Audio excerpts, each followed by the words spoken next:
Let's move on now to topic number 2.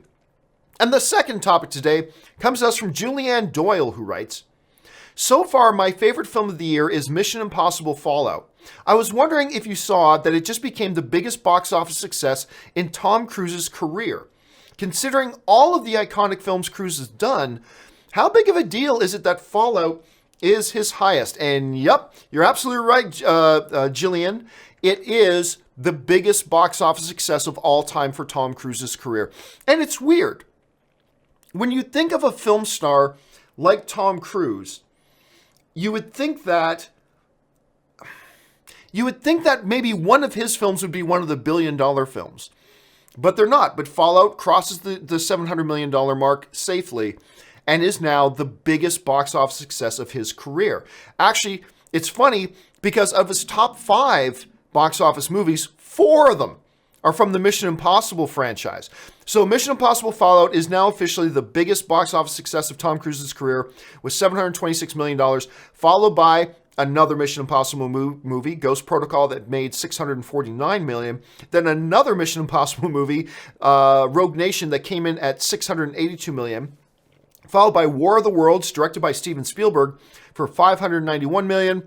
And then rounding out the top 5, yet another Mission Impossible film, Mission Impossible 2 or MI2, that made $546 million. To say that the Mission Impossible franchise is the biggest bread and butter moneymaker for Tom Cruise is a wild understatement. Obviously, his number 1 films, 4 out of the top 5, all Mission Impossible films. And, it makes me realize he was trying to get another Mission Impossible franchise going under another name, Jack Reacher. He was trying to get that Jack Reacher series going. Then he tried to get, the Mummy series going. He wanted to have multiple big, giant series running so that his top 5 films wouldn't just be dominated by one franchise. Didn't work out so well for The Mummy. I really like Jack Reacher 1. I know Jack Reacher 1 has its detractors. I'll tell you straight up, I really enjoyed that movie. Jack Reacher 2, what was it? Never Go Back, Never Back Down, Never Eat Shredded Wheat. I don't know what it was called off the top of my head, but Jack Reacher 2, not so good. So that wasn't going to be his next big franchise. The Mummy didn't end up being his next big franchise. Maybe Edge of Tomorrow, because they're still talking about doing another Edge of Tomorrow. Maybe that'll end up being his next big franchise. But as you go back and look at the films of Tom Cruise, you realize that aside from these Mission Impossible films, a lot of his films have done well. Like he's got a handful of films with the $200 to $300 million range that they've made worldwide, which is very respectable.